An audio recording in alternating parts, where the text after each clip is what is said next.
Two middle-aged guys try to work it all out. Two middle-aged guys try to work it all out. Two middle-aged guys try to work it all out.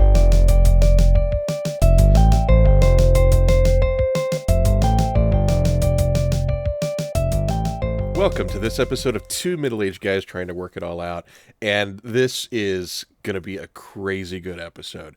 With me today, as always, is my good friend... Dave. Boy, you really set us up there, Chris. I did, but let me go back to that. Do you know why this is going to be a crazy good episode, Dave? No.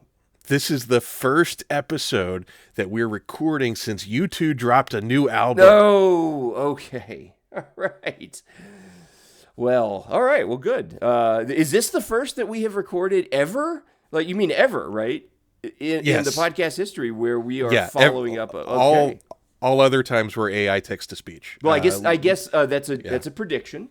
Yes. And we'll see if that holds true. We don't have a pattern to follow up on. So. No, indeed. But very excited about this. And I know that you've got like stuff and you've prepared things, but we're pushing that down the line. Yep. I want to talk about this new U2 album. Have you heard it? I have not. I know that it exists, and I'm working myself up to get into it because U2 is one of those bands that I love, but I got to be prepared to get into it because I want to go into it with the right viewpoint so that I don't color my perception of the album. Bono is a difficult character, and I got to make sure that I'm not like dreading any potential preachiness that might come out of him, which usually doesn't in the music, but still, I got some guards I need to lower, so I've not gotten into it yet. All right, well, I know that on your side of the musical spectrum, something else has happened in the world. Well, another Irish rocker, Stephen Patrick Morrissey, has released his new album, Makeup is a Lie, and this is also the first, I didn't think about this, but the first album that Morrissey has released that we get to cover because, his last album was 6 years ago. It's been a 6-year wait. So yeah, so since you have not listened to the new U2 album, I'm going to convince you to do it. Okay, great. Okay. And then you can try to convince me to listen to the new Morrissey album with the caveat that I've never listened to a full Morrissey album in my entire life. Wait, you haven't listened to this new album? I figured it was just on repeats and never stopped. Sorry. The U2 album has been in that slot, as you can probably imagine. All right. So here's my pitch for the new U2 album for you, Dave. And I was really confident in this pitch, but after hearing your little thing about Bono's preachiness, I'm a little shaken. I'm a little less confident in my pitch here for you today. But this U2 album, first of all, is called Day of Ash. It was released on Ash Wednesday, which is something only a band like U2 could get away with. It would be accidental otherwise. Right, yeah. So this album it's great. First of all, let's get that out of the way. But it is a return to roots in a way. The last three U2 albums, Songs of Innocence, Songs of Experience, and Songs of Surrender, are very introspective, very like looking to the past, going through experiences that they've had as human beings growing up as rock stars and then kind of taking stock of where they are. And they're good albums. I have nothing against them, but they are not in the top slots of my U2 album ranking. Songs of Surrender and Songs of Innocence are really good. I think it's just to lay that out there. I think that they are maybe I like them better than you do, but that's fair, and maybe you do. And they're fine albums. And I think out of the three, if you look at them as a trilogy, I think the middle one, Songs of Experience, is actually my favorite. Yes, that's what I meant. Songs of Innocence and Songs of Experience. Songs of Surrender is the one I don't care for. Yeah, Surrender is the we're going to re-record. Yes. Yeah, the Taylor Swift version of the U2 catalog. Yeah. Was Scooter Braun in any way involved in that, or is that just a Taylor Swift thing, or is he just buying up everybody's back catalog? Maybe, and they're coursing the world to re-record every piece of music ever. So, anyway, those were very like looking back albums, right? And Bono has said this, and that was kind of the intention from the band. Day of Ash is like the world is messed up and we're mad and we're U2 and it's time for us to fix it. Ooh. This is U2's take on it, right? Like there's a song about the ICE situation. There's a song about the war in Ukraine. There's a song about the Middle East. I mean, like so this is like Sunday Bloody Sunday territory Sure. for U2, and to me, like that's when the band shines. And the album's good, and I fully admit that I am not a non-biased source when it comes to ranking U2 music. I admit that. But what I want to speak about is the last track. It is just absolutely brilliant. It's called Yours Eternally. And when I listened to the album, I hit that song and I got stuck on it. And I've heard the whole album top to bottom like maybe 3 times, and I've heard Yours Eternally hundreds of times since it came out because I just have that song on repeat. It is a gorgeous, beautiful, amazing song that I think exists in the top rankings of U2 songs amongst their whole career. Oh wow, that is my pitch that's to high you. Praise. That's, it is, yeah. and it's even a collaboration with Ed Sheeran, who I'm not a fan of. Not a fan of. Yeah, no. No, and when I Sure, saw he's a that nice on the guy, song, but just of course, the music is right. But when I saw that in the parenthetical on the song, I was like, "Ooh, dude, really? I'm not gonna like this song." No, it is a killer song. So even if you don't want to take in the whole album right now, Yours Eternally, listen to that song. It is amazing. That's my pitch. All right, that's interesting. So you kind of leaned into the things that worried me the most. So yeah, Bono talking about current events with Ed Sheeran. Oh, okay, tough sell. I will listen to it, but that didn't set me on fire. It's kind of funny. I understand. I warned you with no prep here, about this, but I did warn you that what I did not like. And your fears are justified. Okay, but right. but I think it's a stellar piece of work. All right. Well, now I get to sell to you the new Morrissey album, Makeup is a Lie. First album in 6 years. He actually had recorded 2 albums in this interim period, but did not have a record label that would publish them. And so instead of just holding on to them or self-publishing, what he would call DIY in one of his messages, he decided to just record more music until the time came that he had a publisher. So it's been a long wait, and for Morrissey fans. And let me ask you this. How do you feel about mediocre albums? Ooh. This is going to be a strange answer. Sometimes I really like the mediocre albums because they're the ones nobody talks about. So I think especially of the Rolling Stones. My favorite Rolling Stones album is Voodoo Lounge, which to most Rolling Stones fans I think is considered kind of a mediocre album. So there is something to the mediocre album. I'll give it some credit. Okay, well then I think Makeup is a Lie. Maybe for you. This is I remember listening to the singles that came out, and I was like, okay, this is not great. One of the singles being Makeup is a Lie, the title track, and then another one about the Notre Dame fire that was just okay. And then a cover of Amazona, which I think is that a Roxy Music song? I can't remember. Anyways, it was okay. Amazona, and then the full album came out, and more of just okay to not good, and maybe one song that was a standout that wasn't the single, but probably should have been. So yeah, I gotta say this is not great. And I did in Discord. We'll put maybe a link in our posting for the listeners. A few months ago, I did not know this album was coming out. And a few months ago, somebody posted this on Facebook, and I thought this was a parody of the cover. So I sent you the link if you want to open that up. I thought somebody had made a fake Morrissey album cover with AI, and I thought, oh, that's kind of funny. And then when I found out this was the real album, I was like, oh no. Oh, why has he done this? So if you want to take a look at the cover. Does that not look like a fake? Like I would have just hey, look what I made Copilot make a new Morrissey cover. So interesting. Yeah, it does kind of read like it seemed like Morrissey fanfic if you can piece that together. Like this is what we think. In fact, if you without hearing the song "Makeup Is a Lie," kind of like what could that sound like, and you kind of run it through your head.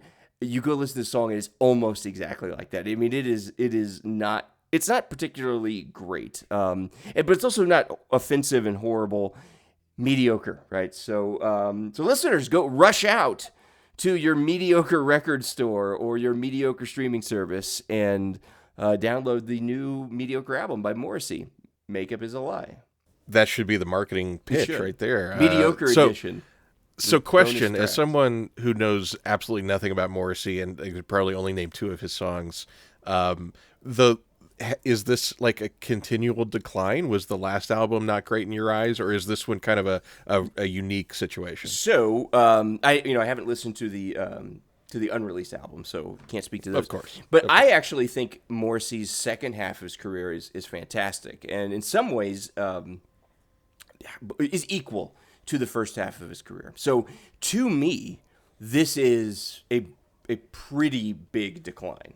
I think I've read some of the reviews, and they tend to think that this is a pattern, but those reviews always go back and say, this is not the same Morrissey of the Smiths. Well, yeah, that was 40 years ago almost. So, if you take that out of it and you try to look at it, I think it's actually been he's had a very consistent solo career, and this is a low point. So, interesting. I'm hoping that everybody gets a bad album, right? And I'm hoping that if he does get a publisher and he does get more albums, that he, has a chance to improve. But I also hope, and some of you may have saw this in the news, I hope Morrissey does recover. He had a personal tragedy here recently and had to cancel a concert. I believe it was in Valencia, California, because he did not get a good night's sleep because the hotel was too loud. He called the hotel indescribable hell. Which it was interesting for someone who's a lyricist and a storyteller. He might have wanted to try to describe it. I mean, you might want to take a crack at it, Moz. You're pretty good with the words. Give us a shot. But no, he canceled the performance. Said he was in a near catatonic state after a night of a bad sleep. Which, man, boy, he must go to bed on sleep in a bed of roses every night in order to live such a fragile sleep existence. It's very strange. Like, I haven't had a good night's sleep in, how old am I? Exactly. So I wouldn't know what it feels like. If I called into work every day, I would be recording this from my studio under a bridge, homeless T-Mag. Yeah, well, thoughts and prayers to Mr. Right, Morrissey. yes. All the positive energy, I hope he recovers.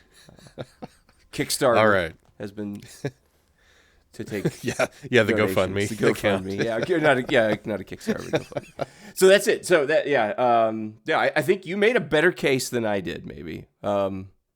Well, I am excited to check out this mediocre album, but I'm also excited to tell the listeners this is not a music episode. That is not the reason we're here today to record. Oh, so finally. What is this, Dave? What is Chris, this? Years now, since the podcast has started, I have been begging.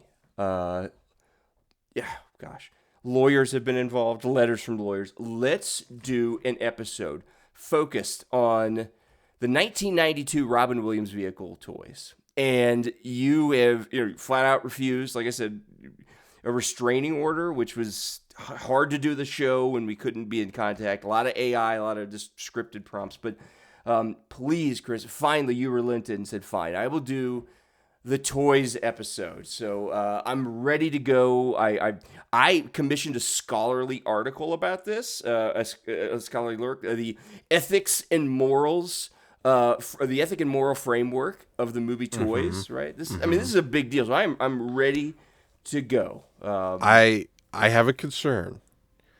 When I said Toys episode, we need to get the lawyer on the line. I hope team. not. We'll see. We'll see. When I agreed to the Toys episode, I prepared my favorite toys as a child. Ooh, that's the direction I went. This was expensive. Can we back burner the Robin Williams film episode? I mean, this is time. I think we have the basis of a new religion based on the movie Toys. Is what I've come up with this research that I've been doing. Yeah, you better call the lawyers. Oh boy. All right. So fine, we'll do it about toys, plastic, rubber, vinyl, sure, whatever. Okay. Gosh darn it. All right.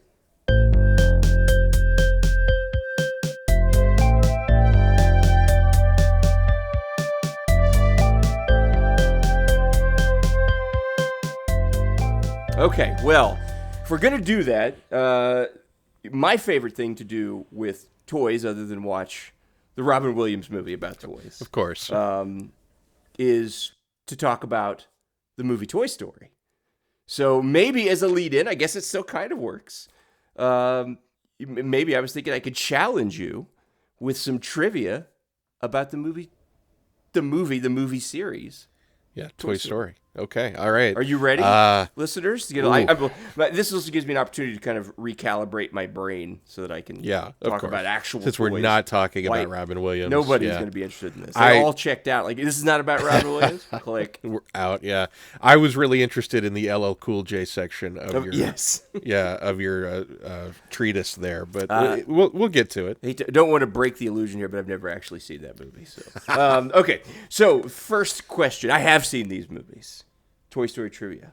3 questions for you. Who was the original voice of Slinky Dog? Jim Varney. That's right. And recently you and I had a very long, probably longer than anyone has ever had, conversation about Jim Varney. No joke here, right? Beloved, decent human being who was Ernest P. Worrell from the Guys commercials from his own cartoon, and from many, many movies where Ernest went to fill in the blank camp. Yes. Ernest he saved the Halloween and Christmas, and the last movie, Ernest Goes to Hell, I thought was in poor taste, but that was actually from a Mad Magazine article I read. Like, new movies coming out, and Ernest Goes to Hell. I thought it was so funny. I was like, I don't know, 11. I showed it to my mom. She's like, "That's not funny." Okay. No, I thought it was very funny. So, no, he was the voice of, and this is not a joke, right? We're being sincere. Jim Varney is a cool guy with an interesting backstory, and we did recently, not related to this at all, have a long conversation about our love for Varney. So anyway, okay, all right, you got that one right. These are not particularly hard questions. All right, next question is, who was the voice of Buzz Lightyear in the spin-off standalone film Lightyear? No idea. I have not seen that. You're familiar with the standalone film, right? I'm familiar that it exists. Like an in-universe, I didn't realize they recast it. I assued it was still Tim Allen. It was not Tim Allen. Chris Evans did the voice of Lightyear in this. It was a bomb. I had no interest in it, just because I like the Toy Story. I like the Toy Story universe, right? And the idea of hearing more about the fictional meta Buzz Lightyear world just didn't do anything for me. Agreed. So, didn't see it, don't care. But Chris Evans was the voice. I'm sure he did a fine job. He's got a great voice, but he's not Tim Allen, so it would have been a bit tough. All right, okay, so you're 1 for 1. Let's see if you get this one. What was the first Toy Story film released where Pixar was under the ownership of Disney? So, previously Pixar, standalone company, had partnered with Disney for the release and distribution of the Toy Story films. Then it was acquired by Disney. So what was the first film that was made and released under Disney ownership? This is an educated guess, but it is a guess. I think it was Toy Story 3. So Pixar was sold to Disney in 2006. Toy Story 3 came out in, I believe, 2010. So you are correct. Yes. I love Toy Story 3. I love them all, right? Maybe my least favorite, I don't know, 2 and 3 are fine. They're all great. But yeah, great movie. You know what? No, I love 3. Gosh darn. They're all up there. They're all up. That's the thing, is that they're all great. And 3's got that ending where I don't care who you are, you're just weeping in the seats. Yes. Yeah. Where Andy, right? That's the kid. Yep. Gives his toys to another deserving child, and yeah. And I also like 4, right? I love 4. Where they're at the carnival, they find themselves doing something. I did not see 4. Oh my goodness, you have? Oh. I didn't want to ruin the ending of 3. No, it doesn't. It really doesn't. That was a big concern that we had. It was a big concern. It wasn't that big of it wasn't like we were sitting around the table, sort of like solemnly making the decision. Yes, we will see Toy Story 4. We will. No, but it was a concern, right? We thought it might not be very good, but it was great. New characters, new setting, honors everything that came before it. Yeah. Well, that's good. I like them all. I was thinking, 3 has lots of hugs, by Kelsey Grammer's voice. Those are all great movies. Maybe Toy Story 2. No, I love that one. It's got Wayne Knight's evil Yeah. Toy Story owner. Yeah, they're all great. Yeah. All right. Yeah. So that's it, Chris. So you're 2 out of 3 here. You know about Toy Story, but let's talk about actual toys.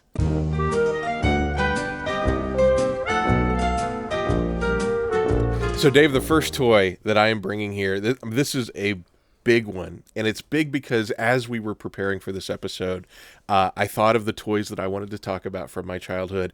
And when I started thinking about this toy, I had a cathartic moment. And I am not being overzealous when I say it that way. I realized something about myself and my personality and things that have affected my entire life going forward, which is the heart of this podcast, right? We're trying to work it all out. These are questions. Not just a few things. Exactly. So I mean, this episode legitimately taught me a lot about myself. But the first toy I want to talk about is Teenage Mutant Ninja Turtles. And the Ninja Turtle toys were massively huge. The show was massively huge. My introduction to Ninja Turtles was I came home from school one day, turned on after school cartoons, which was a thing. Some of our listeners will know that. Some of our listeners will be like, no idea what you're talking about, old man. Sad. But isn't that? Yeah, it is. They don't experience that. I know, but I turned on afternoon cartoons, and the regular schedule that I was expecting was interrupted. And this weird new show about these anthropomorphic turtles that fought, and it blew my probably 8-year-old mind at the time. And I was like, this is the greatest thing I've ever seen. And it was a week-long arc. It was the first 5 episodes, which tells a single story. Like, that didn't happen in cartoons when we were kids. I mean, it was massive. And so then that became a thing, and that became an obsession with every single person on the playground. And they capitalized on this very smartly by creating a whole bunch of Teenage Mutant Ninja Turtle toys, and I bought as many of them as I could. Now, there was one character in particular, I'm sure you'll remember from Ninja Turtles. April O'Neil was the female reporter of the show. She got an action figure as well, but because these toys are focused on, basically little boys, they did not produce very many April O'Neils. She was not something that you could find in a lot of stores. And I remember as a kid finding April O'Neil on the shelf and wanting that figure, even though it was like the toy manufacturers thought somebody in my demographic is not going to want the April O'Neil figure, but I wanted the April O'Neil figure. I had to complete the set. Sure. Yeah. I had to complete the set. Oh boy. I think Teenage Mutant Ninja Turtles is what tricked my brain into thinking I have to collect every single thing in the world. And I think it was that moment of finding April O'Neil that I was like, this is not a toy anymore. This is a collectible. Oh my goodness. Yeah, I know. You are right. This is important. I think that was the moment. And I didn't I was forming in my crazy collectible mentality. So I opened the April O'Neil figure. I played with it. I played with all the Ninja Turtles and had a blast with it. I mean, just this was good, imaginative childhood play, the kind of thing that you see in Norman Rockwell paintings. Not really, but you get the gist of what I'm talking about. Norman Rockwell kid getting a shot in the butt. A teenage, right? Yeah, and a Teenage Mutant Ninja Turtle. And holding a Teenage Mutant Ninja Turtle. Yeah. Right, his very famous series of Ninja Turtle paintings. That was an anti-vax painting. Most people don't know that. The kid, there was a Norman Rockwell would say, "Hey, man." I did not know Seems that. sweet and cute, but no. Interesting. Huge anti-vax. Right? Don't back that up. Norman Rockwell's estate. Don't. You may have a lawsuit against Playmate Toys here.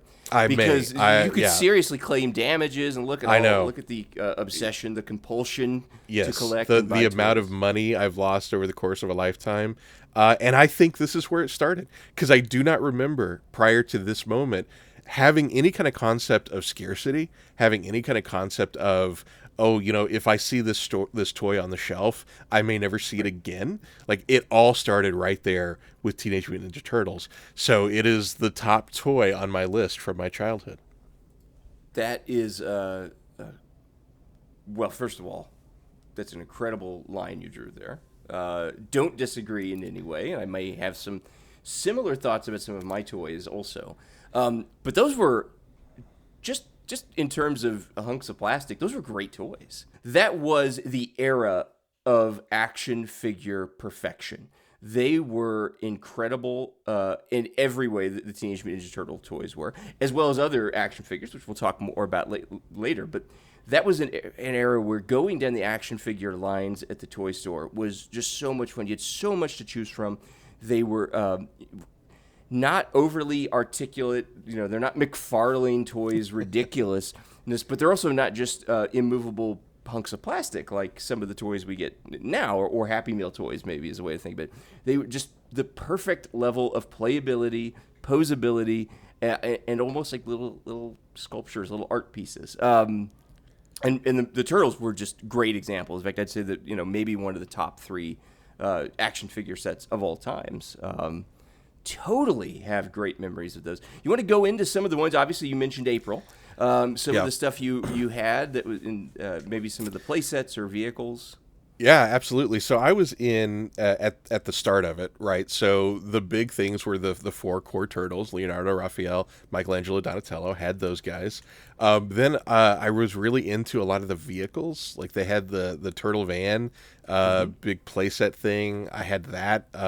Tremendous fun with that. It was very like you could open up big components of it. It had like a chair that flipped out the side that you could put a turtle in, and I don't know, for like a gunner seat, I guess. I don't think it had a gun. I don't remember Ninja Turtle being quite that violent, but it had all of these different components. They had a turtle blimp, which I thought was really clever because the blimp portion of the toy was like a shaped beach ball, so you could actually inflate it. Yes. Yeah. And so that was a lot of fun. I remember having that.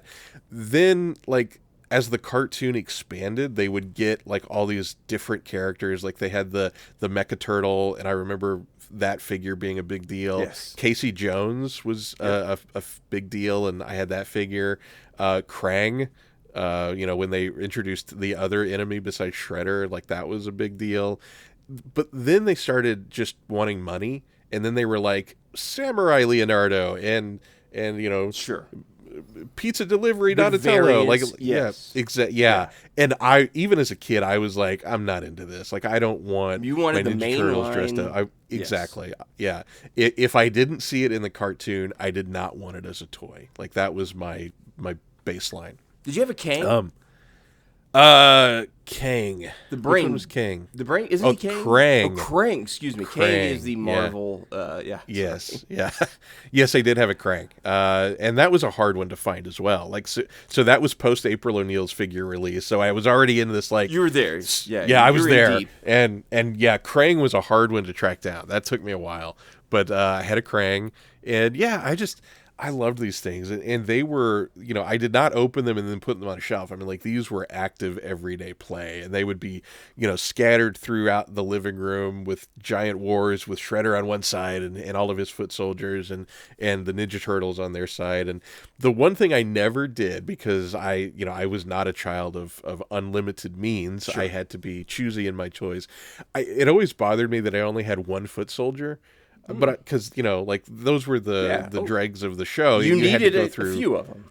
Exactly. But I never spent the money to get more than one foot soldier. So this poor foot soldier, he just got the snot kicked out of him anytime I would play, because he had to play the role of 20 or 30 Right. different foot soldiers. So that was his lot in life. But that was one thing I was always like, should I get another foot soldier? I was like, I just can't justify it. I've already got one foot soldier. I need to have the Mecha Turtle now, or whatever it was. So you should write a story about the life of that one foot soldier. Sort of do like what is that show? Robot Chicken, right? Where they zoom in on that one stormtrooper or whatever, that guy in the cantina. You could do that. Like, oh, this gosh darn it, I'm the only one. I get beat up every day, but this kid. And, that would Shredder. Be can hilarious. You convince him to get another foot? No, I can't. It's just not in the budget. I'm sorry. Also, I'm a toy who doesn't talk. It doesn't work that way. Do you recall what happened to your beloved Ninja Turtles? I do. Or I recall half of the story. Because they ended up going to you in a trade. I do not remember what the trade was for. It was for but comic I do books, remember. I believe. Was it? Okay. I believe it was. And I think that some Batman comics were involved. Okay. And I'm gonna tell my recall of please. the story, and then you can say that that's true or I got it wrong. But I recall doing a good faith trade to you for whatever it was, comic books or whatever, thinking that you wanted the Ninja Turtle collection, and it was fine, okay, because I'd grown out of it at this point and was more into comic books, and happy with this trade, happy to give you something you want and get something I want, and then you flipped them in a garage sale No. for an incredible amount of money. I did not. No, is that not what happened? They were gifted to my younger nephew, who loved Teenage Mutant Ninja Turtles, and he was, I think, 5 at the time. He just turned 5, so they were gifted to him. Okay, well that's good. That's a better ending to the story than what I. But everything else is true. Everything else, but no, I did not flip them. I got nothing for them. They were a birthday gift, actually. His birthday was coming up. And, well, very nice. So yeah. Very nice. But, All right, but that's you were close. You were very close. I'm able to bury a lot of I'm sorry. angst. I in actually my think soul. about this more often than I should, and I regret ever taking those turtles from you. Oh, don't. But they did It's not fine. end up. I did not make a penny on those. My nephew. Good. All right. Nephew got Well, them. I hope your nephew enjoyed those. I know he did. He loved turtles. That's a great age for Yes. that. Yeah. Yeah. He loved the turtles, which, listen, everybody back then did. I don't know if they were divisive. I mean, there were some toys that kind of were. I think G.I. Joes were kind of a divisive toy and cartoon. Not everybody liked them or loved them. Not every parent approved of them. But Turtles didn't seem to have any, any negativity associated with it. So, but yeah, he absolutely loved them, and he loved those toys. And thank you. And I do. I was like, oh, man, probably shouldn't have done that. It was a good, when you said good faith, like, oh, boy. But see, you don't use that word. That's not just a coloring you add without some reason to use it. So that's true. No, I thought there another trade we did where you immediately took it and sold it in a garage sale. I'm sure there was. Yeah. Okay. I may have just conflated those two in my mind and thought that was the Turtles, but I'm glad to hear they went to your nephew. Yes. And honestly, I was done with the Turtles at that time. You were ready. I was, yeah. There are, believe me, the list of things in my life that I've gotten rid of that I was like, why? That's an incredibly long list. Turtles are not on that list. You wouldn't mind to have those now. So that was actually going to be my next question. Have you purchased any Turtles? Okay. No. I still like the cartoon. Like, as a property, I think it's still, like, cool and everything like that. I'm not crazy about some of the new movies and directions they've taken it, but, but no, I have not re-dipped my toe into the Turtle universe of collectability. Turtles is one of those things, and they have gone so many different directions. I couldn't even begin to count the iterations of cartoons and art styles, and none of them have latched on. But if they were to do like an X-Men '97 type thing, would just go back and get the art style, the direction, storytelling direction, general plotting and characters of that original, and just update it and do it again, they'd have a hit on their hands because it was I'd watch it in a so heartbeat. successful. Yeah, and kids would watch it too. I think, right? Not just the adults. But yeah, no, that is a great choice. Those were fantastic toys and representative, I think, of the action figure. Just the pinnacle of action figure greatness that happened in the '80s. And if you don't mind, I would like to follow up with a similarly important toy, and I think that also represents the action figure greatness of the 80s. And that is the Kenner Superpowers collection of DC Comics figures that were released, I believe, starting in 1986, and then going on for the next several years, maybe 84. But I owned these guys. You recall the Kenner Superpowers? Oh, yeah. Figures. Oh, absolutely, yeah. I do. I had so many of these. These were not toys that you were going to find at garage sales. These were toys that when kids had, they kept them. These were birthday toys, and I had Superman, Batman, the Batmobile, Hall of Justice, Superman's flying. Remember Superman always flying around in his spaceship because got tired of just flying normally. Right. It's not like he had passengers or it was a one-seater, but still, it was, for the toys. Superman needed a flying thing. I had so much of this stuff, and I collected the other toys that Marvel had their own line of figures that came out about the same time that was in competition with them, the Secret Wars figures, which were very different, and they were fine. They were okay. I believe Mattel made those, but they were a little bit more rubbery. And they had a good amount of detail, and they were comic accurate. There was a very limited lineup. They had Iron Man, Captain America, Doctor Doom, Kang.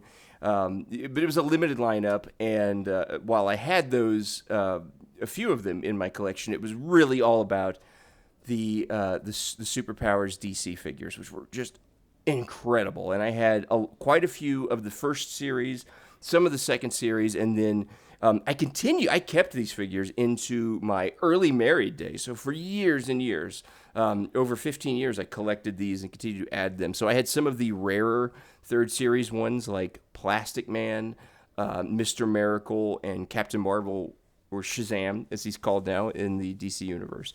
I loved these figures, and I played with them just like you did, right? With the Turtles. These were my Turtles. And I think that they're the greatest action figures ever made. They still make, like, McFarlane Toys makes duplicates of these, like, in newer style. Like, they had a Superman series of toys from the new Superman movie that came out that did those characters in the superpower style. So that's how popular and impactful the style of toys, the packaging, everything about these about those toys were just great. And I loved them. I had so many of them. I kept them I remember how I kept them. The figures were in an army surplus grenade case or an ammo case, a big wooden one that I kept in my closet. It was a large one. It wasn't like a plastic ammo box. This was a large wooden crate. And it had metal hinges and ropes on the sides that you could carry it with, and I kept all them in there. And it's full of these, all of my comic book related figures, and then the big stuff, the Batmobile and the play sets and all that were the Hall of Justice, which was awesome. I loved it. Still remember that guy. If you're not familiar with these toys, Google them, look them up, the Kinner's Superpowers line. You'll see all of them. They look incredible. But I loved these, and I played with them forever. And they were so fun and so impactful. And they were real toys. You actually, like your Turtles, right? You had adventures with them. You had scenarios, and they didn't have a foot soldier type, cannon fodder toy with this. So you had to have a equal number of good guys and bad guys. And I loved them. Had so much fun. I remember them in great detail, and when we were starting to talk about this episode, like I was secretly hoping, I hope Dave puts the superpower toys on his list. I was going to. Yeah, because they were outstanding, and I remember even as a kid, like holding these toys and thinking these are really well constructed. They are like they are exceptional examples. And you push the toys. feet together you'd have a power punch, or you push the arms together, and the legs would be like Flash had his little running. Yeah. And Green Lantern, you push the legs together, and his hand went up. They were so cool. They were. They looked fantastic. And they were everything you would want as a comic book fan to represent those characters. Yep. And the other thing I remember about them is they were not anything that I had in abundance. I may have had a Batman, I may have had a Superman, like that was it.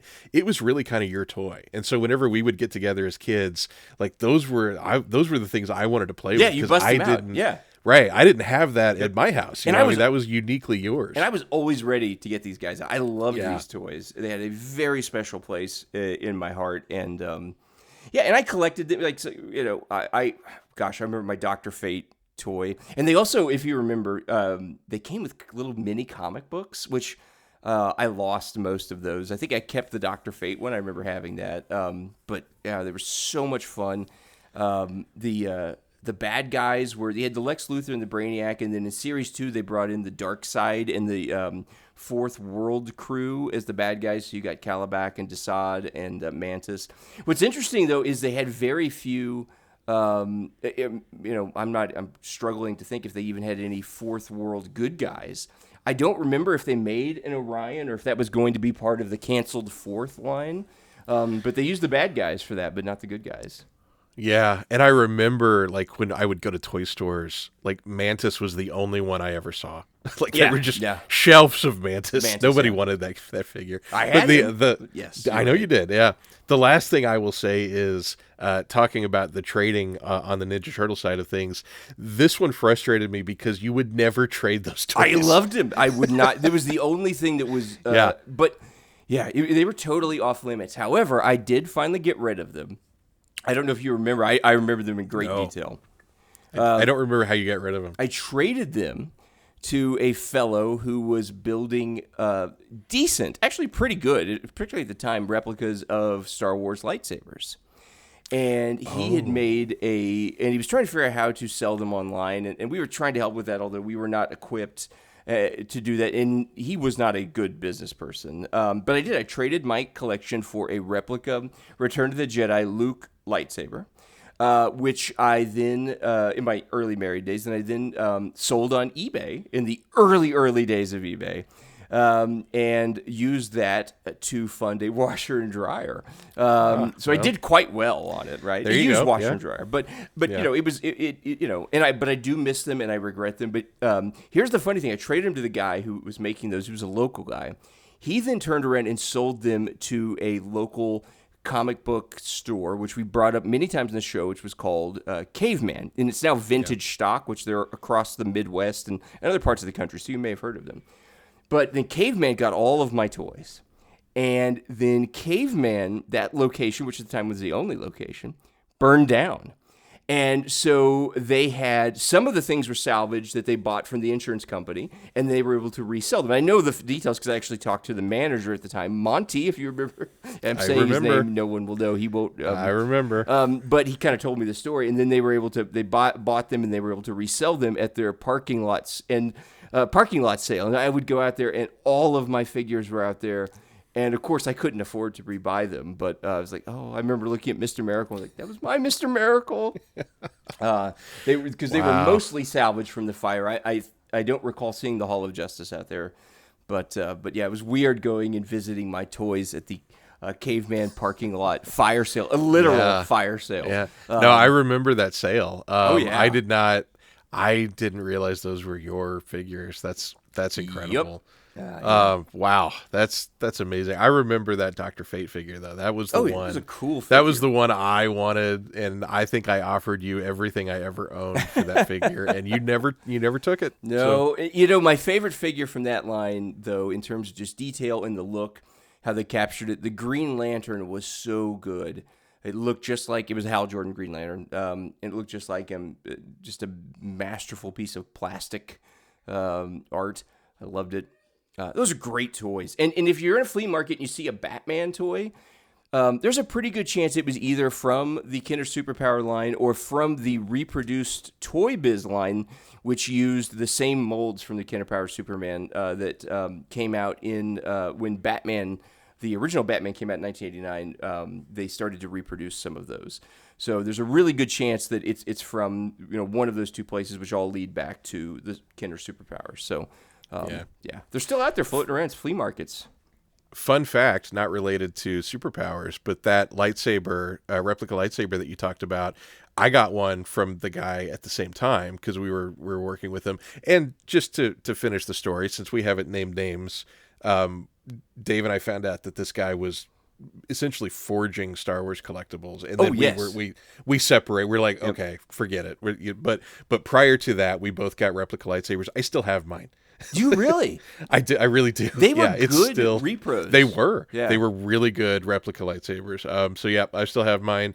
At one point, it was on a shelf, and it fell off the shelf and hit a Kindle and completely destroyed the Kindle.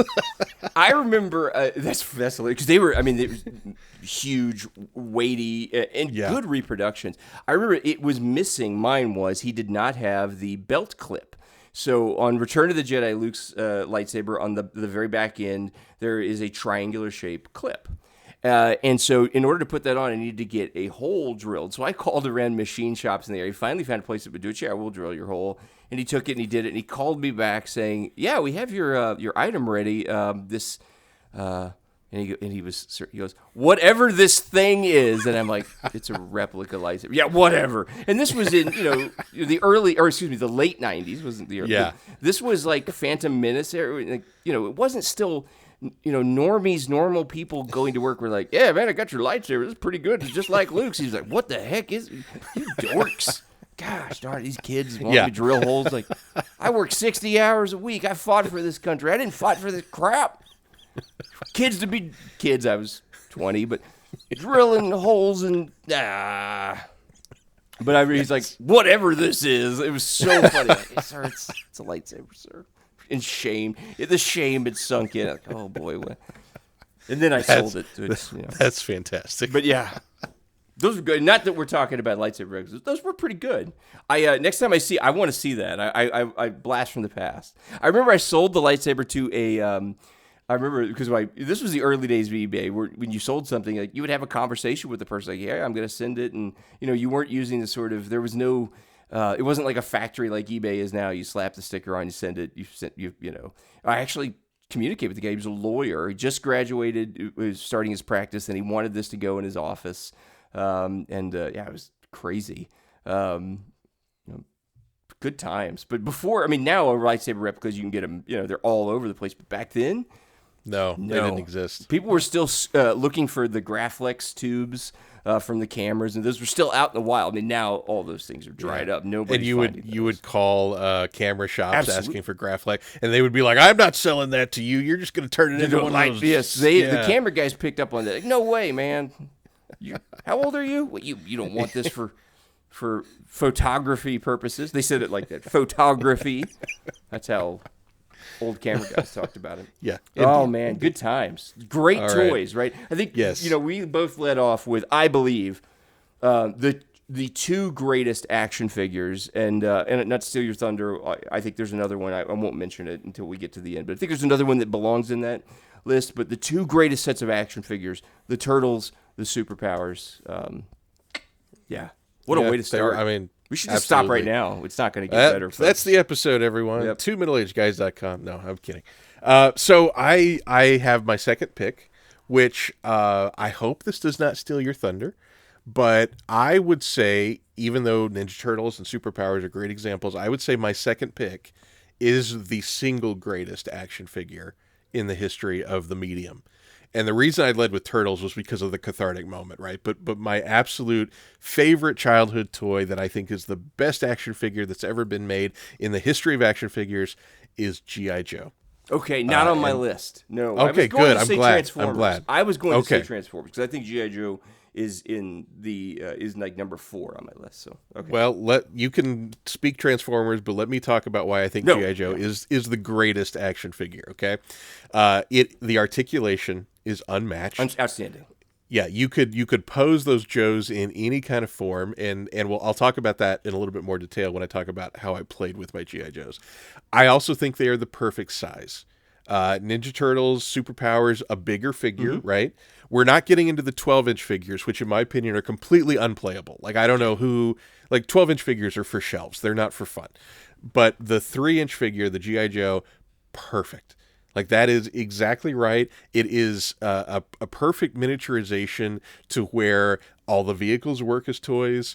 The furniture in the house works as play pieces against the figures. It's just it is a flawless size, and it unlocked for me unlimited imagination. I would take my G.I. Joes and I would play with them in every way, shape, and form. It was not just Joe versus Cobra.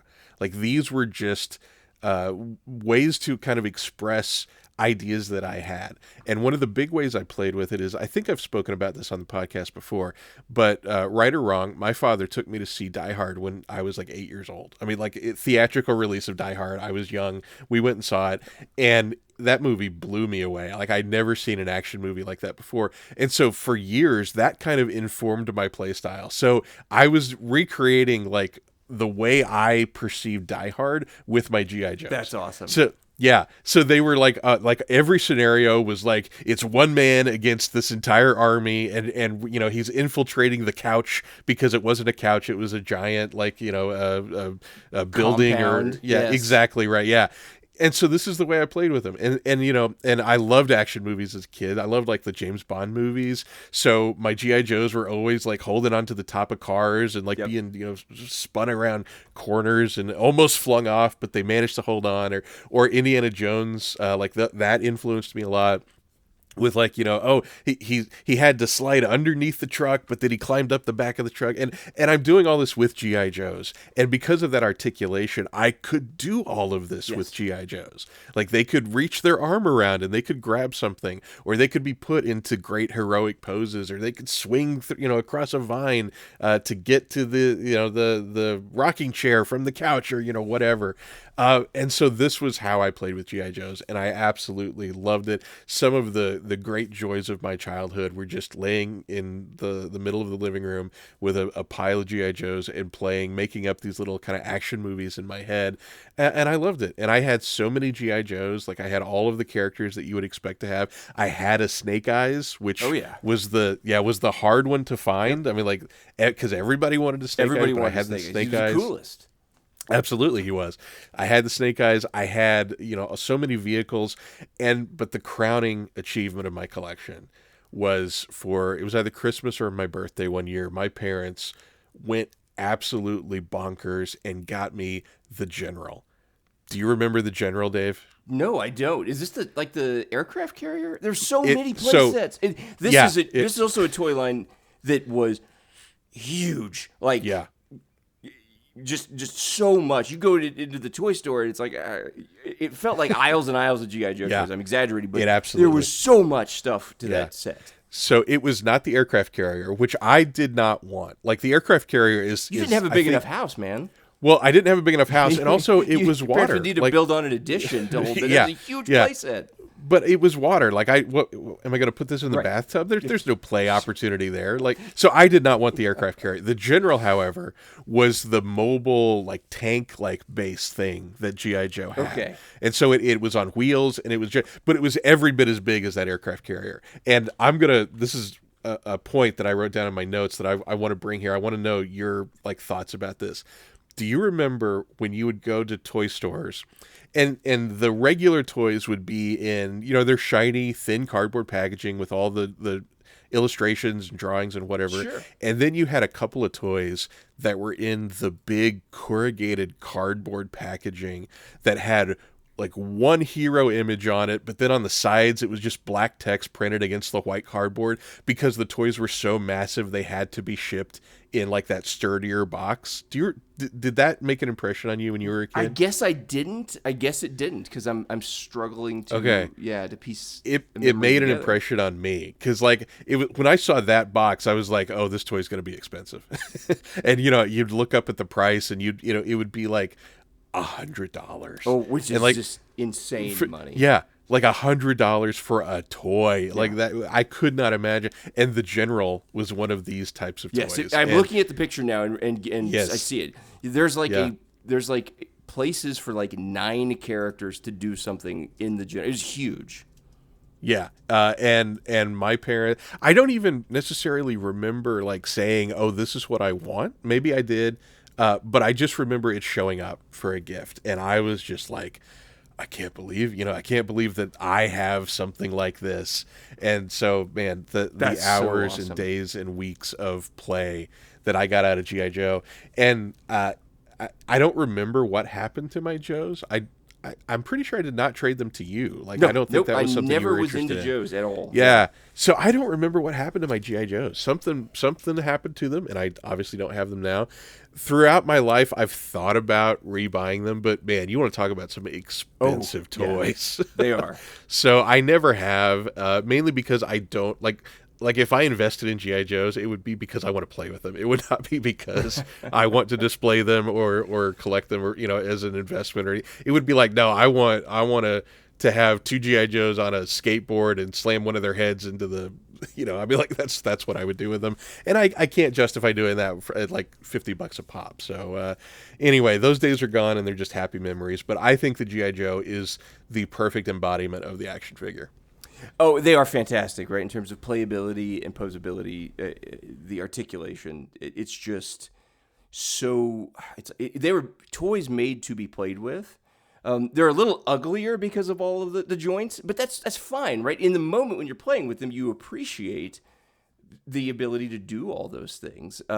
You said like a one man against sneaking in. Who was your? Did you have a character that you leaned into? Like usually you were playing as Duke or It was almost always Snake Eyes. Snake Eyes, okay. He was because he was the only one that could handle those single man missions. I mean, he had all the skills. Stealth, he quiet, knew how to handle himself. You send Duke in there on a single mission, that's not going to work out. The other one I really liked, which I can't explain why, I really liked Captain Gridiron, which is weird because I don't care for football at all. Yeah, and didn't he have like the big like giant guns on Gridiron? Okay, I'm trying to remember. And he had football shaped grenades. Okay, which yes. Somebody thought was clever, but I never did. I was like, okay, Gridiron, I get it. And he wore a football helmet. He did. I don't know why like I gravitated towards him. Maybe it was because he had a very prominent place in the cartoon, and so I was like, oh, this guy must be important. But he was one of the core characters. Yeah. So he was one that I played with. If Snake Eyes was busy, if he was on a mission, then Captain Gridiron, you'd have to send him in to take care of things. So Cobra Command. I had the Cobra Commander. I had Destro. I had a Baroness figure.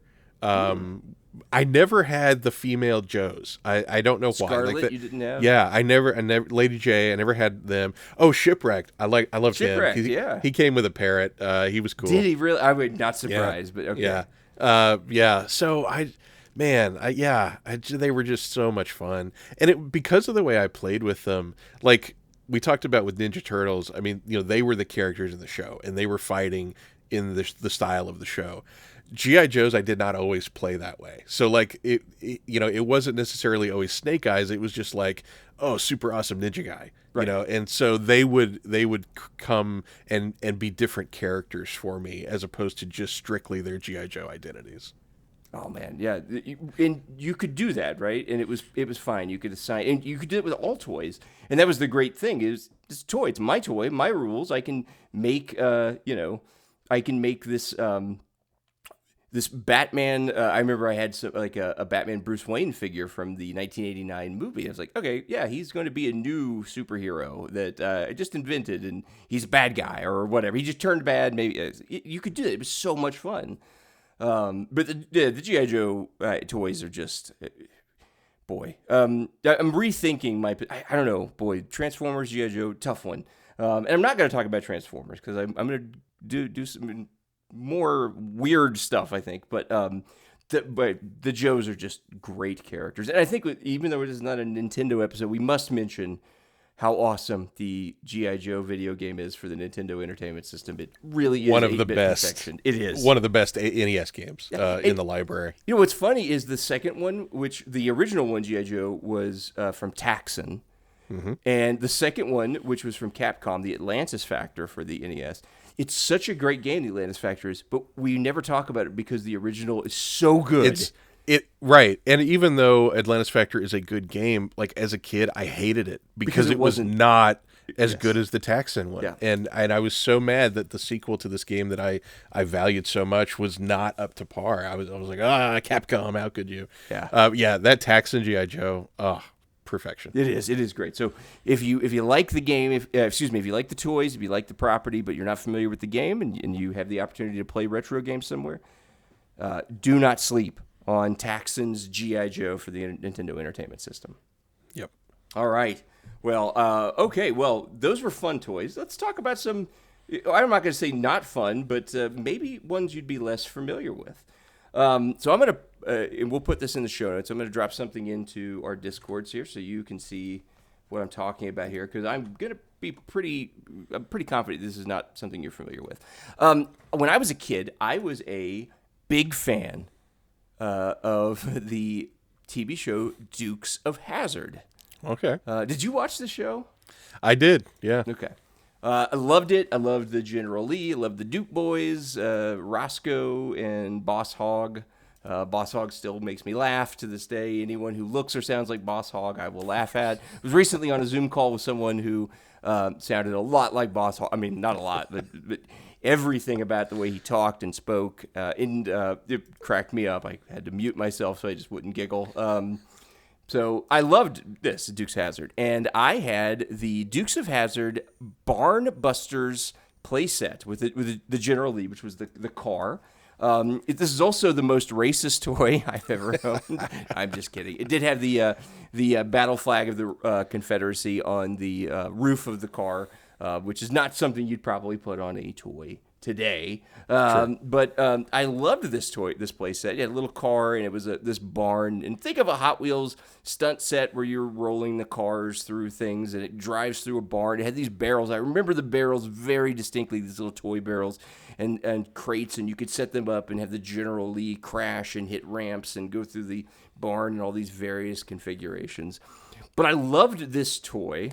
I loved the Dukes of Hazzard it was on. Now, if I put it on today and tried to sit through it, I probably couldn't make it. But but also, this represented a type of toy. There's still some of these, but these sort of single-use like play sets that did one thing, right? Which is, crash a car in a couple different ways. But it really was, wasn't general use. I mean, our superpowers and our G.I. Joes, they could do anything, right? They did whatever. Your imagination was the only limit.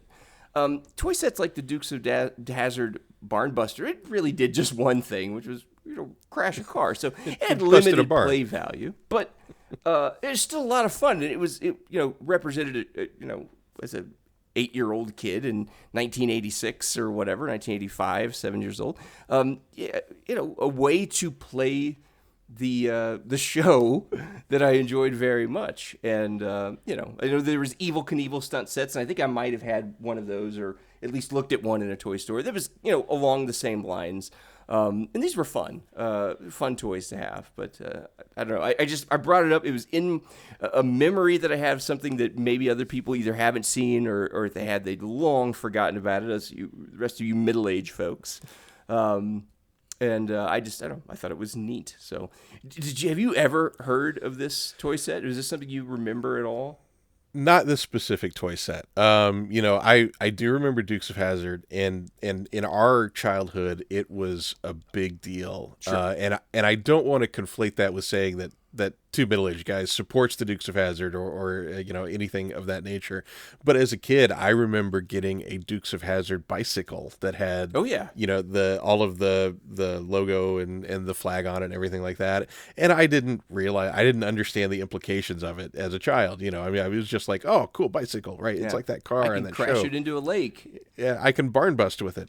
Yes. Yeah, so I do not remember this toy specifically, but I will say that, broadly speaking, like you mentioned, the toys that are kind of one-trick ponies that they bust barns and that's all, or the Hot Wheels with the tracks that they do a loop-to-loop and that's all they do. Yep. As a kid, like, I did not like this stuff. Like, and it was for that reason. It was like, there's one thing I can do with that. Once it goes through the loop-de-loop, once I bust the barn, what good is this to me? So I did not gravitate towards these kinds of toys as a child. I wanted the stuff that I could create my own kind of ideas and play with. But this has a place, and a lot of people love this kind of thing. Going through the link that you sent with the photos, the one where you see the back of the box, like, this is what I was talking about with the corrugated cardboard. Okay. Yes. And where it was just printed on the cardboard itself. Got it. Now I understand. Yeah. What you're getting. Perfect. Yeah. This makes a lot more sense. Yes. Yeah. Whenever you saw that on a toy, you were like, "Whoa, this is a serious toy." like there is. They got to protect it. Yeah. Yes. And they had to put something. They couldn't just leave blank. You're right. Blank cardboard. So they would throw a drawing or some text but. Yes, absolutely. Okay, now I understand. I get it, and you are correct. Fond memories of those type of toys, and the toy store experience, which would oh my goodness, you see these, and you're like in a toy warehouse, and whether it was KB or Toys R Us, which opened in our area maybe a little later for us to experience these type of toys. It was more video games, but. The toy store experience to browse these things, so much fun. And this packaging is just incredible. I mean, it's just so neat.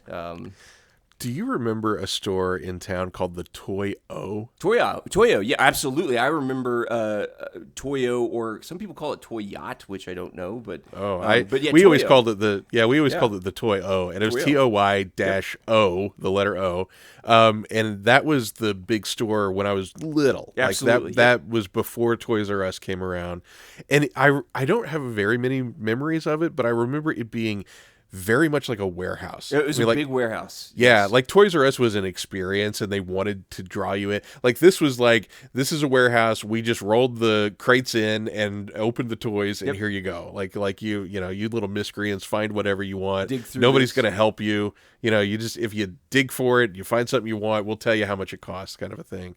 So yeah, that's where I remember seeing toys like this. Is at the Toy O. I remember, and this is probably an effect of just being a little kid in time, but I remember it being like cavernous, like I was in, maybe almost like the Indiana Jones, the warehouse Yes. they were storing. Yeah. You know, Like, the you Holy turn the Grail corner, was silver, or the Ark of the Covenant. Ark and the silver skull or the crystal skull, whatever, Yeah. screaming skull. But yeah, it was kind of like you kind of had to, but it was huge, and there was tons of stuff. It wasn't like it was just empty space. It was tons of packed. I remember going there for my birthday and getting to pick out some Superpowers figures. I have a handful of memories. I was so young. I know I went there more than once or twice, but I was just so young I don't remember it. But yeah, this was the kind of toy, this Dukes of Hazzard Barnbuster set, this was the kind of toy that you would go to that type of store to get. And yeah, the toy store experience at the time.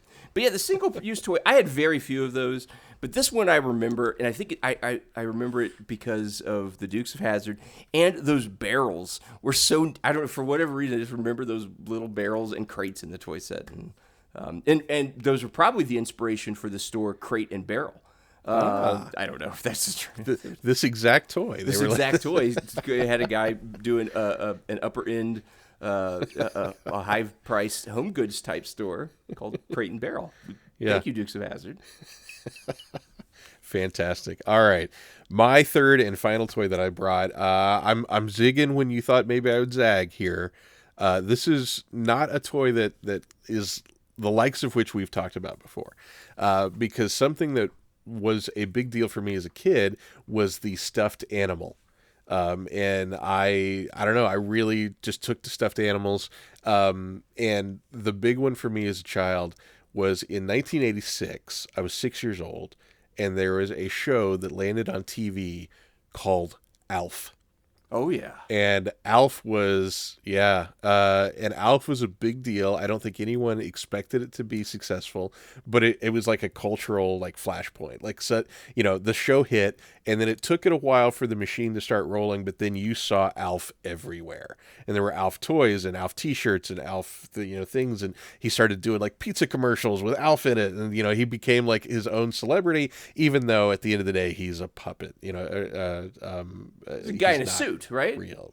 Sometimes he was a puppet. Well, okay, I didn't know that. I don't know my Alf lore. When I know too much Alf lore, but whenever the shots of him full body walking around, he was a guy in a suit.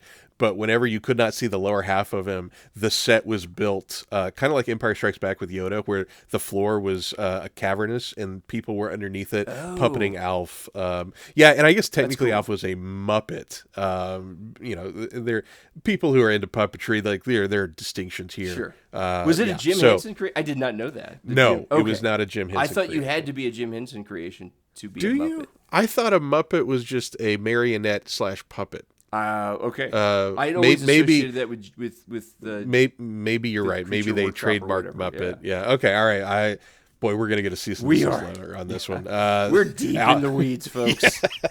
Alf is not a part of the Jim Henson creation. I'm sorry. I didn't know. Big Bird delivers it himself, sir. We have to talk.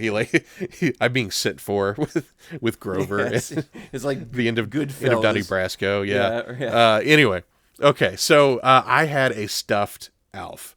He was probably a 2 foot tall Alf, stuffed toy. Didn't do anything. He was just fabric. Covered cotton. But man. As a 6, 7, 8-year-old, I loved this thing, and I carried Alf around everywhere, and Alf was my buddy.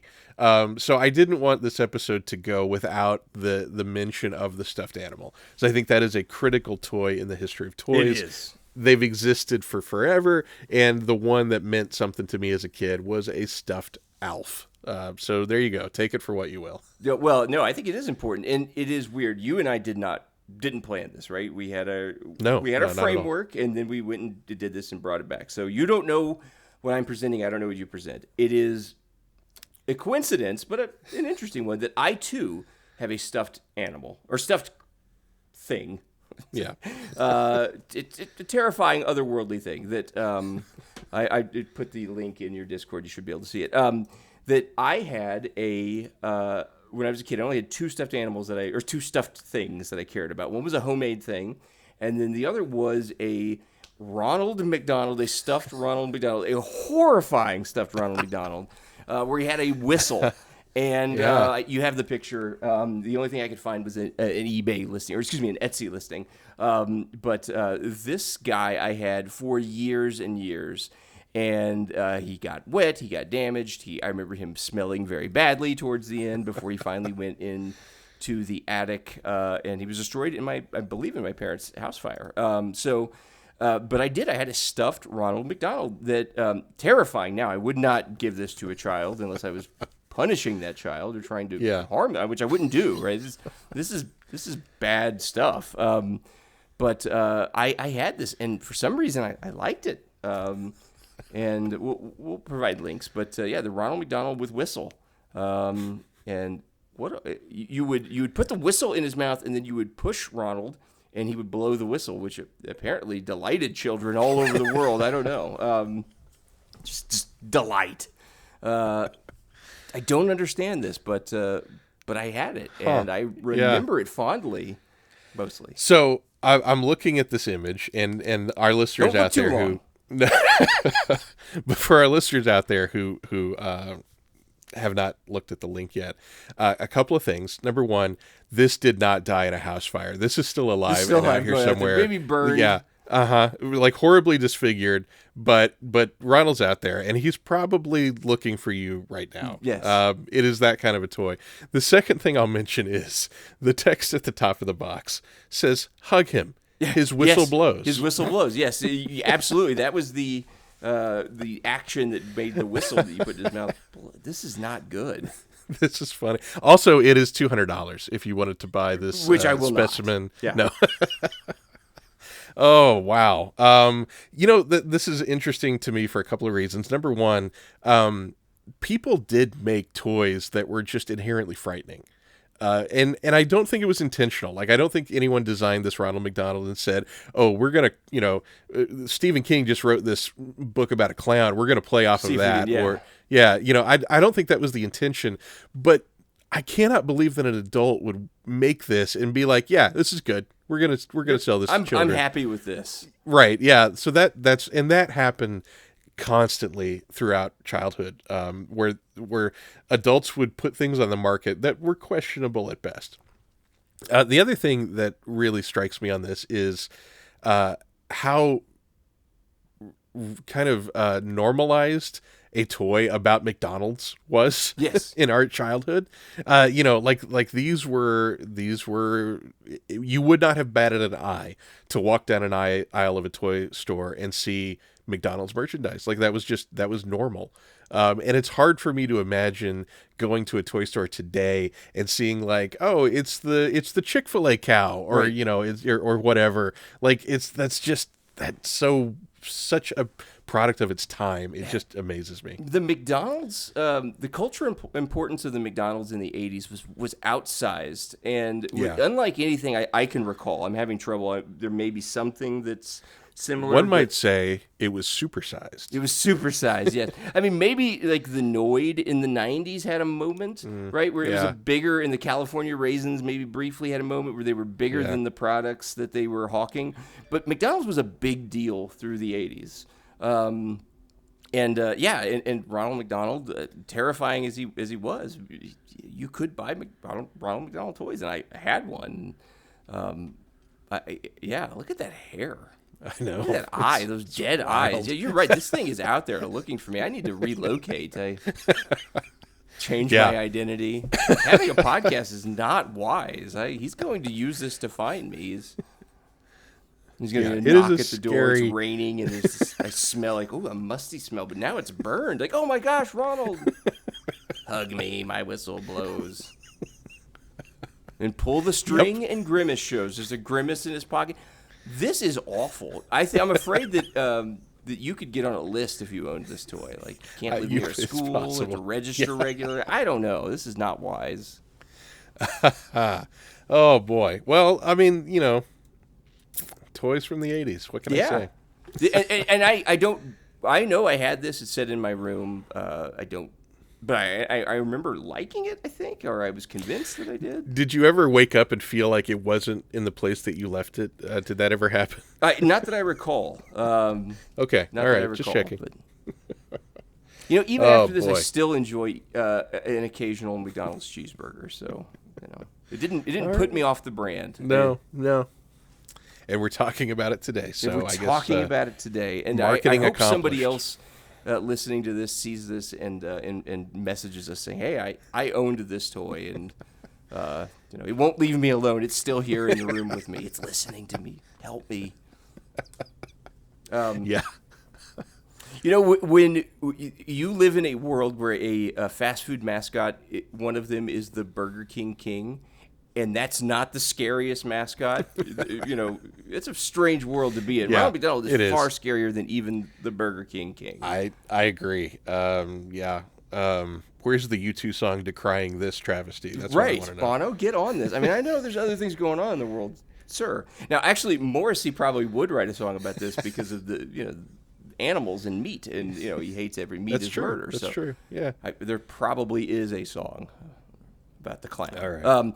All right. Well, so oh my gosh, those toys, so much fun. Fond memories stick with us today. And it's interesting that we have not gone back to attempt to recollect any of these, which is fine. But the inspiration for your collection habit, though, that's fascinating. So toys today, though, and I don't want to sound like a middle-aged man yelling at kids to get off my lawn, but what do you think of toys today and the toy buying experience today?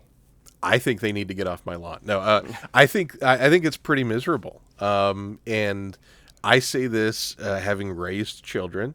My youngest is almost a legal adult, so we're not buying a lot of toys now. But we went through that whole process, right? And even when my kids were younger, so we're talking 10, 15 years ago, the toy buying process was sad. Like there was no joy involved in it. Like they had no Toys R Us that they could go to and experience that.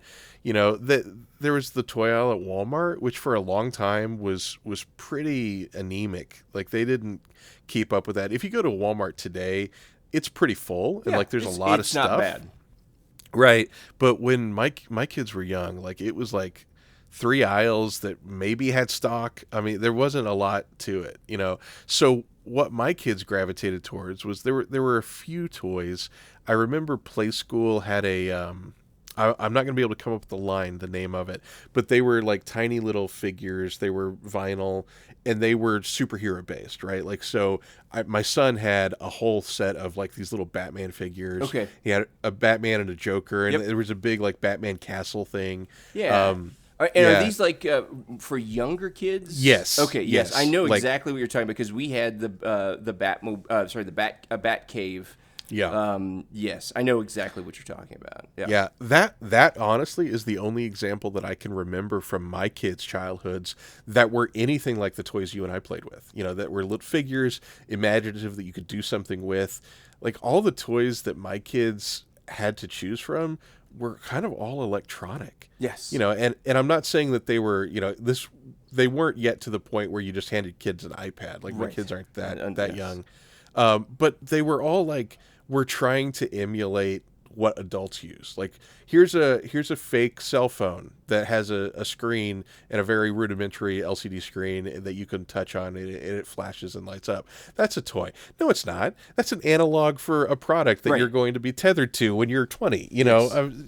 So it was all stuff like that. It wasn't fun. This Like, opens up Excel, kids.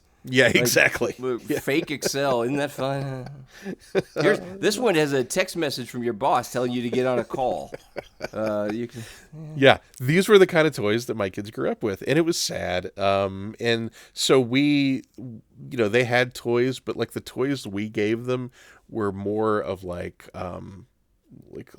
remember like an individual trampoline that had like a handle on it that you could hold onto and bounce and jump. I still have one of those for our daughter. We have younger kids. We're still in the toy buying process, but we have that exact item. Yeah. So like those were the kinds of things that they ended up with. And so they played with those, and my wife's big on outside play. So they did a lot of that kind of play. And then they transitioned from that into iPads. Yes. So judge me as a parent if you want to, but that's kind of where they went. So this idea of an action figure, or this idea of any kind of G.I. Joe analog where they could do the same kind of play that I did, they didn't have it. And that just made me sad. Our youngest, even though they didn't grow up with that kind of thing, like they would take like dolls and stuffed animals and stuff like that, and they would play with them in a very imaginative way. Like he was the youngest, or he was the one that did the most imagination based play, I guess. Yes. And then my older ones, my older ones were more of like, if this toy doesn't show YouTube, I'm not interested. Yeah. So I think that the toy buying process today stinks. You mentioned Walmart, which is okay, and Target is better. Target is the best place for toys. So we're still actively buying toys, and when we go look at toys somewhere physically, Target is the place that we go. Macy's has Toys R Us stands set up in them, a little Toys R Us corner of many of their stores. It's pretty underwhelming, but Target is the place to go, and really, though, you end up on Amazon mostly, or Walmart.com, right? Because they don't have everything in the store. So, the toy buying process, you cannot compare to what we got to experience with KB, with Circus World, with that local place, Toyo or Toyot, or however it's called, and then Toys R Us, which is the ultimate. And if we could just bring that back, fingers crossed.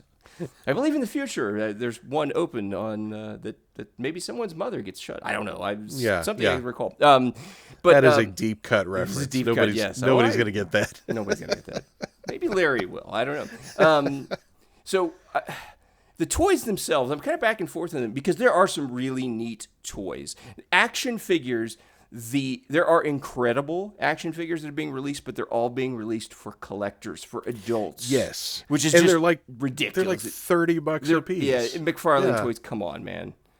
And it's not fun. That's not fun. Nobody's buying those to play with them. So at that point, they're just little mini statues in fancy boxes. And come on, man. Let's build toys for kids, for people who play with them. That being said, there are some fun like play sets. My youngest was no longer so much, but was very much into Paw Patrol. And we had a ton of Paw Patrol toys and play sets. And there were some really neat stuff. Now, tons of variants, stuff that always showed up on the cartoon, because the cartoon's got, thousands, it feels like thousands of episodes, and I've watched many of them with her. But they were great. Those were great toys, great play sets, and a lot of fun. And kind of high, but not like so outrageously so. But and they were smaller toys, so they weren't. You could get a 3-pack for $12 or whatever. So it wasn't the end of the world. And you could buy them used, garage sale prices on Facebook and Craigslist back when that was a thing. The Peppa Pig toys, which are still popular, which are one of our middle daughters loved and still occasionally will play with. Eve loves those, and those are neat and great play sets. Peppa at the mall, Peppa at the arcade, Peppa camping, Peppa on vacation, Peppa in an airplane, Peppa in the house, Peppa in the bigger house, all sorts of neat stuff. Peppa in her car, Peppa in the other car. So we've had so much of that stuff. So neat. They're really cool. They look just like the cartoons. Not superposable, but good enough for little kids to play with. And Peppa in the school bus, which is one we own. So those are fun. Gabby's Playhouse. There's some really neat stuff. They geared towards the younger kids. These are not for tweens. These are for 5 and 6-year-olds. So the tweens, they end up getting the iPad, and that is, that's sad that we don't have more toys like that. But there's still some DNA of good toys out there. They're just not as many of them. They're harder to find. They're not in an atmosphere that's fun to shop. And they're just not geared towards all ages like ours were when we were kids. You could buy action figures when you were 13, and that wasn't dorky.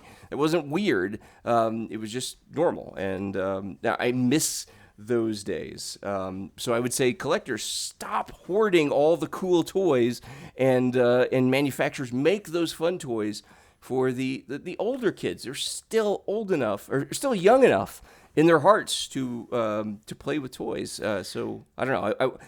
We need a recalibration, a correction of where toys are. So they're focused on the kids of the right ages, and adults should enjoy watching their kids play with them instead of hoarding them and putting them on their shelves. That's what I've learned. That's my 2 cents. I'm curious because your son is more in the age group of my kids. Yes. What were his toys like? Oh, they're still in the garage. There is a Superman figure above his tool set. Now his toys are tools, craftsman tools and stuff to work on cars. But he liked the comic book figures. He loved those. And Legos were huge. And Legos are always, right? I mean, I think Legos are timeless. You can set them aside from this. I wasn't a big Lego person.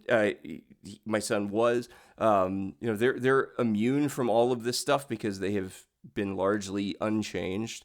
But he loved Legos, and so we had quite a lot of those. Whether it was regular Legos, and I think we had some Bionicles, and the Ninjagos were big. But he also had a lot of superhero figures, and like I said, there's still a Superman from a Superman Returns, if you remember that. Bryan Singer's Superman Returns figure is out in the garage right now, watching over his tools to make sure nobody takes them. So the next question, did you feel like he had enough toys to choose from while he was growing up? Or was it like a struggle to find comic book toys? Oh, no, it was a bit of if there was a movie out, you could always, whether it was that or maybe some X-Men movies, there were some. And then, he and I would do a lot of let's go to vintage stock or whatever and find some old toys that you could buy for $2 a pop. Maybe they were missing all their accessories, but you could still have fun with it. So I think it was tougher, but it wasn't like absent like it is today for those type. Man, you find a comic book figure, it's for collectors. It's not for kids to play with. Yeah. Except for maybe some of he did have the little Tykes Batman stuff, which is I think what you were describing. That's what I was talking about. He had those when he was younger, and had a good collection of those and vehicles and play sets.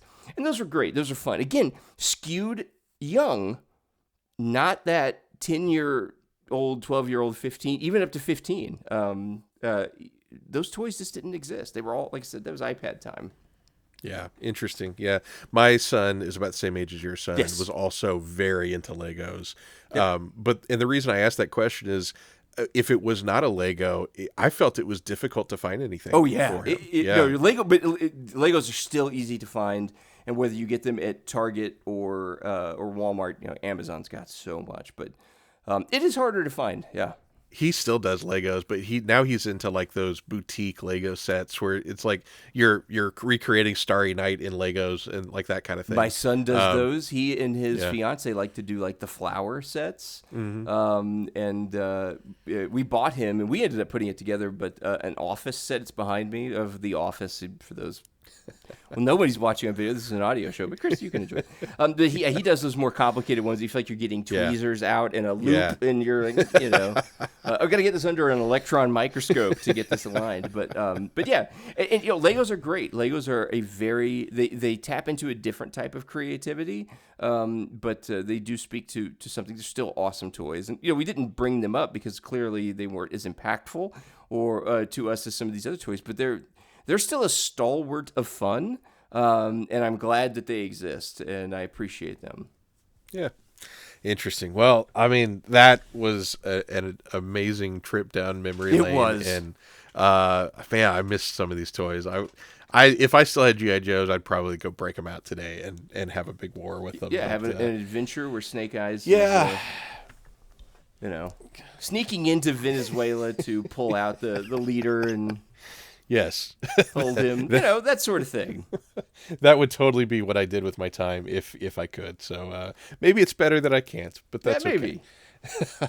Well, listeners, we would love to hear the toys that you grew up with and what meant something to you. Send us a note, and maybe we can talk about some of the toys that we didn't mention, because there are billions of toys out there, and these were just our favorites, I should say. Well, and listeners, I would love to hear from you if you're buying toys today for your kids or your grandkids or however it works out. What's your experience like? I'd love to get some feedback on that, because it is a different proposition these days, and maybe you give us some tips. Facebook Marketplace is the one thing I can say, man. Used toys, go cheap. There's plenty of them out there. Get last year's hot thing for a fraction of the price. The Gabby's dollhouse that was going for $200 can now be bought for $30 or whatever. Maybe it's missing a doll or a Gabby. I don't. But still, it's the spirit's there. Throw a Peppa Pig in there to live in Gabby's dollhouse, and it'll be fine. No one will notice. That's true.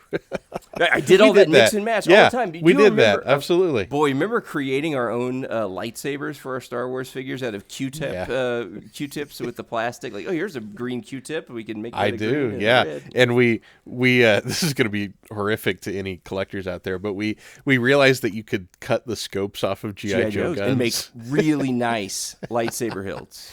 That's last comment. I am surprised neither of us put Star Wars figures on our lists. Isn't that interesting? It is interesting. And I think that while we had a lot of fun with them, and those were like the most fun was like sort of customizing, I'm just not sure they hit at the right time to have the impact that some of these other toys did. Yeah. For me, it was always articulation. Like G.I. Joes were so much better, and Star Wars were just like shoulders and hips. Yes. And I was always disappointed in that. But anyway, yeah. Worked for Elvis, shoulders and hips did. Yeah. And, all those Elvis figures that I was playing with as a kid. My sister did have Elvis Barbies, if you remember those. Yeah, but, that was a thing. That's another episode of Elvis Barbies. We should talk about that. Those were cool. Listen, hey, I'm all about Elvis. I'm just, go try to buy those today with your pocket money. Value. Not going to happen. Yes. Anything with the king on it. All right. Where can they find us, Dave, to send us all those messages we've asked for? Well, we have a web presence on the World Wide Web, the information superhighway. Come take a drive down that and visit us at www.middleagedguys.com. Check us out on Facebook. Just search for 2middleagedguys.com. You'll find our Facebook page. We're also on YouTube. And, of course, wherever you got this podcast, whether it be YouTube or Spotify, leave us a comment on YouTube. Send us a message on Facebook. We'd love to hear from you. Subscribe, like, get our updates, and let us know what you think and what you would like to hear us talk about. Maybe some things we could reflect on. Maybe some toys we should have covered but that we didn't. I'd love to hear from you folks. Yep. All right.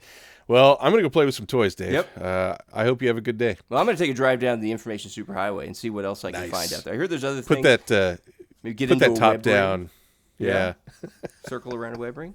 Thanks, go folks. see some GeoCities. GeoCities, yes. I'll visit.